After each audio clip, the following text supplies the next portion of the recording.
BNP স্থায়ী কমিটির সদস্য সালাউদ্দিন আহমেদ বলেছেন, নির্বাচন বিরোধীরা রাজনীতির মাঠ থেকে মাইনাস হয়ে যাবে। কিন্তু আপনার কাছে আমার প্রশ্ন, যদি নির্বাচন বিরোধীদের পাল্লাটা ভারী হয়ে যায় তখন নির্বাচনের গ্রহণযোগ্যতা নিয়ে প্রশ্ন উঠবে কিনা? হ্যাঁ, নিশ্চয়ই। আমার মনে হয় না যে এটা একেবারে পরিপূর্ণভাবে এটা তার খণ্ডিত বক্তব্যের অংশ বলে আমি মনে করছি। মনে হয় যে উনি ব্যাখ্যা দিতে চাইলে উনি হয়তো কথাটিকে অন্যরকমভাবে বলবেন।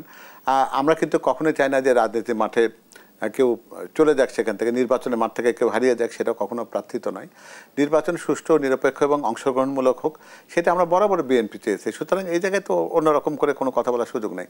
ফলে নির্বাচন বিরোধীদের পাল্লা ভারী হোক, এটা আমরা চাইবো কেন? এটা নিশ্চয়ই আমাদের চাওয়ার জায়গা না।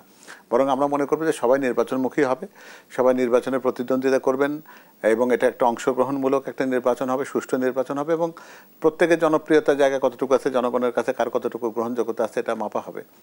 আর পাল্লা ভারী শব্দটিকে আমি এইভাবে নিই না, কারণ আমি কোন বাটখারা দিয়ে মাপছি সেটাও তো একটা প্রশ্ন। কারণ আমি সবচেয়ে বড় বাটখারাটা হলো নির্বাচন। ফলে জনগণ সত্যি সত্যি কার পক্ষে আছে না আছে সেটা তো নির্বাচনের মধ্য দিয়ে জনগণ বুঝিয়ে দেবে। তো ফলে দল হিসেবে সংখ্যায় হয়তো আপনি বলবেন যে হ্যাঁ, কেউ কেউ বলছে নির্বাচন বিরোধী কথা, কিন্তু আমার মনে হয় যে যাই বলুক, দিন শেষে বাংলাদেশের মানুষ যখন এখন একটা নির্বাচনের জন্য উন্মুখ হয়ে আছে, জনগণের প্রত্যাশা একটা নির্বাচন, তার ফলে যারা রাজনীতি করছেন, রাজনৈতিক দলে আছেন, যারা নির্বাচনকে তাদের দলের অংশ হিসেবে মনে করেন যে এটা একটা পথ যেটার মাধ্যমে জনসেবা করা যায়, তারা নির্বাচন বিমুখ হবেন এটা আমি মনে করি না। সবাই নির্বাচনে আসবেন। এনসিপির জ্যেষ্ঠ যুগ্ম আহ্বায়ক সামান্তা শামীম প্রশ্ন রেখেছেন, সরকার কি গণপরিষদ নির্বাচনের জন্য প্রস্তুতি নিচ্ছে? যদি না নেয় তাহলে এটাকে নির্বাচনের প্রস্তুতি বলা যায় না? সরকার আসলে বুঝতে পারছে না যে গণপরিষদ নির্বাচন না হলে বাংলাদেশের কোনো নির্বাচনই গ্রহণযোগ্য হবে না?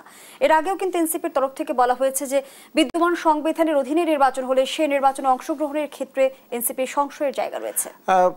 আমার কেমন জানি মনে হয় যে যারা এই কথাগুলো বলছেন তারা হয়তো রাজনৈতিক ইতিহাসে তো তারা অত বেশি সমৃদ্ধ নন। এটা হয়তো তাদের প্রতি সম্মান রেখেই বলা যায় যে রাজনৈতিক দল হিসেবে তারা খুবই নবাগত। আর যারা বিগত দিনে রাজনীতির সাথে আছে, যারা সংবিধান পরিবর্তন, সংবিধান সংশোধনের পক্ষ বিপক্ষের যতগুলো কার্যকরণ আছে তাদের প্রত্যেকটার সাথে তারা সম্পর্কিত ছিল। আমরা একটা বিষয় বলি, আমরা আমাদের দেশে যখন সংসদীয় গণতন্ত্রের পথে ফিরে গেছিলাম তখন কিন্তু কোনো গণপরিষদের প্রয়োজন হয়নি। আমরা যখন তত্ত্বাবধায়ক সরকার ব্যবস্থার মধ্য দিয়ে যখন আমরা আমাদের নির্বাচন পদ্ধতিকে সুষ্ঠু করতে চেয়েছি তখনও কিন্তু কোনো গণপরিষদের প্রয়োজন হয়নি। গণপরিষদের প্রয়োজন হয় কখন? যখন আমরা বাংলাদেশের অভ্যুদয়ের পরে যদি আপনি লক্ষ্য করেন, সেটা দেখবেন আপনি যে সেখানে দুটো ধরনের ছিল, সংসদ সদস্য ছিল দুই ধরনের।